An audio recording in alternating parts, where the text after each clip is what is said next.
So now we're looking at the Hebrew people, the chosen people, the people of the book. Let me look at this. What this is saying, where did the Hebrews come from originally? People have asked that. The Mesopotamian origins of the Hebrews are unclear from sources outside the Hebrew Bible itself. Archaeological evidence indicates that the Hebrews may have actually been from the Levant, with trade contract with the Mesopotamians rather coming from Mesopotamia. What tribe are the Hebrews from? The Jews and the Samaritans are descendants of the ancient Israelites. Jews claim lineage from the tribe of Judah, the tribe of Benjamin, and partially the tribe of Levi, since the 10 northern tribes were considered lost following Assyrian captivity. Interesting. That's not a reason for the lost tribes of Israel. So, let's get into this now. The Hebrew people, an ethnic term designating the lineage of the Jewish people, the nation of Israel. Abraham, or Abram, was the first person in the Bible to be called a Hebrew. Genesis 14:13. Thereafter, his descendants through Isaac and Jacob were known as the Hebrews. Genesis 40:15, 43:32. The term is used 5 times in the story of Joseph. Genesis 39:14, 43:32, including a reference to Joseph by Potiphar's wife as the Hebrew servant. Genesis 39:17. Joseph told Potiphar's chief butler, "For indeed I was thrown away from the land of the Hebrews." Genesis 40:15. The origin of the term Hebrew was a mystery to scholars. Later, use of the words Israelite and Jew added to the confusion.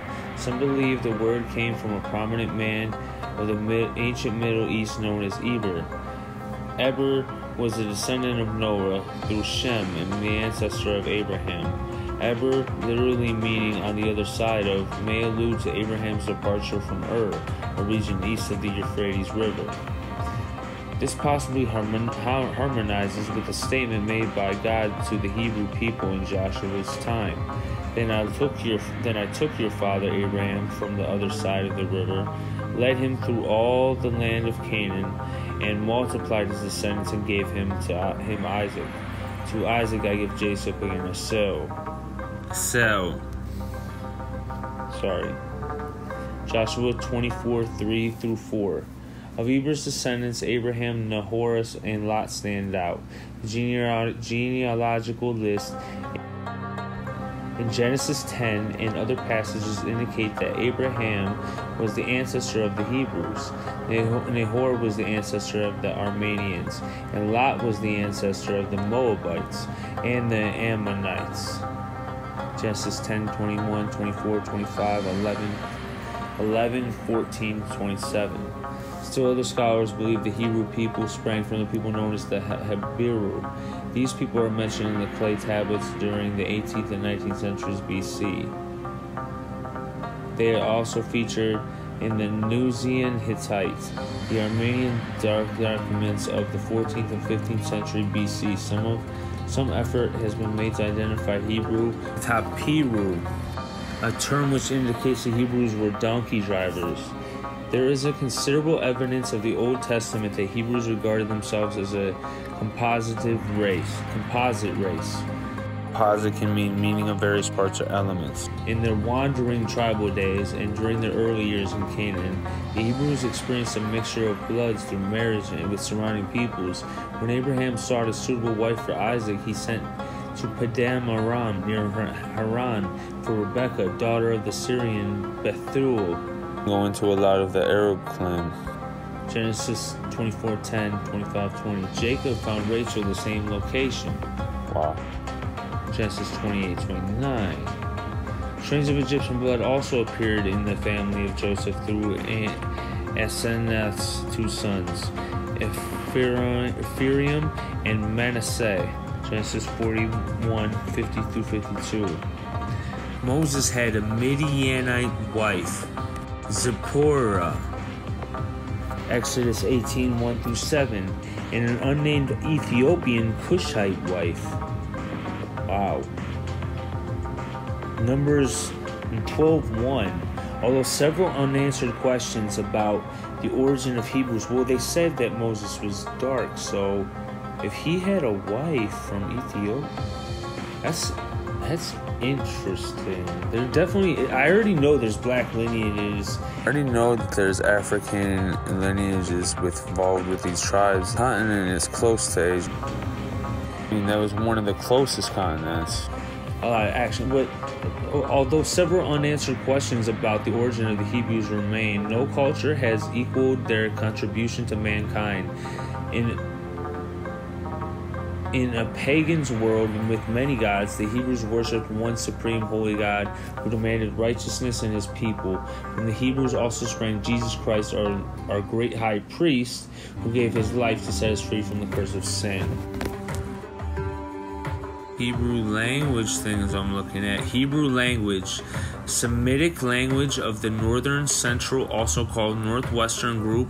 It is closely related to Phoenician and Moabite, with which it is often placed by scholars in Canaanite subgroup. Is Hebrew and Arabic similar? Arabic and Hebrew belong to the Semitic language family, making them similar languages, and the new generations can find them under the tree of Bidi bidirectional languages.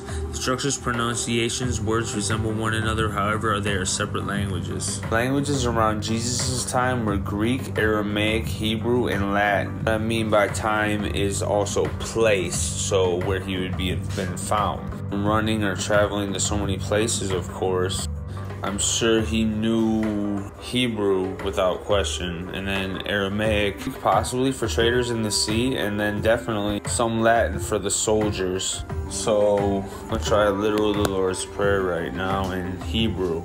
Abanawa Shaba Shama Yam Kwa Kwadasha Shamka Yahawa Malakwa Thaba Razadaka Haya Azaya. It's actually ancient Hebrew. And you finish it because this is about the Hebrew people. Back to the Hebrew people. Chosen people. A chosen people is a name for a Hebrew people whom God chose as his special instruments. As a holy people set apart to worship God, they were to make his name known throughout the earth. Deuteronomy 7:6-7, Psalms 105:43. In the New Testament, Peter describes Christians as members of a chosen generation. 1 Peter 2:9. Now to go into what the word Jews, a name applied first to the people living in Judah, when the Israelites were divided into the two kingdoms, Israel and Judah. After the Babylonian captivity, all descendants of Abraham were called Jews, the term used in the New Testament for all Israelites as opposed to the Gentiles, or those of non-Jewish blood. This is what I believe I am, Gentile, but I do come from a Holy Roman Emperor. I believe he's the second or third ever. And I'll get to the tribes in a second. Jew would mean Judah, which means there's other tribes from Hebrew. So the 12 tribes of Hebrew, they come from Jacob, whose name was translated into Israel, had 12 sons, excluding Joseph, but including Joseph's sons. Manasseh, Ephraim were the ancestors of a later tribal unit in the nation's history. The development of the tribes begins with the events described in the book of Exodus. Now we go into the lineage, the tribes, which were Reuben, from oldest to youngest. Reuben, Simeon, Levi, Judah, Dan, Naphtali, Gad, Asher, Issachar, Zebulun, Joseph, and Benjamin. So in terms, those would be considered the Hebrews. I believe by what I've read. Now I could be corrected on that. Learned a little about Hebrews, and it was great to dive into that. Basically, is what the original tribes. I believe, and what other people believe of things. This is why there are groups that stake claim to it, because there would be group that they broke off into Africa, and that would be even just the beginning of it. The older group that would be with Moses. Moses had an Ethiopian wife. Moses wasn't someone who had tons of wives, so that without question means that there's blacks that are related to it. But you don't know, like. Then the Arabs, of course, who were related by Isaac and Ishmael. Then there would also be the stories of Joseph, of course, and he had wives. Like the DNA tests usually only go back 500, 600 years. I'm talking about Hebrew, and then Hebrew is obviously would be a lot longer than that, so it would never show up. But I guarantee there's, just like they say everyone's related to Genghis Khan, if you're white in America, there's like a 1 in 26 chance you're related to Genghis Khan, or something like that. I bet with almost every race, more than others obviously, but I bet with almost every race there's a Hebrew. But I definitely believe it with Africans, and this was definitely a great look into Hebrew. And love and blessings to the 12 tribes. The tribes of Reuben, Simeon, Levi, Judah, Dan, Naphtali, Gad, Asher, Issachar, Zebulun, Joseph, and Benjamin, because the truth of God spoke through you and showed himself in ways that no other Gentile has had privilege, but we are now shown God and we are able to advance forward. So I thank you for the contribution to mankind that was made, and blessings. Thank you for listening. I know it's Shammai, but I don't know the plural word for it. I had tried.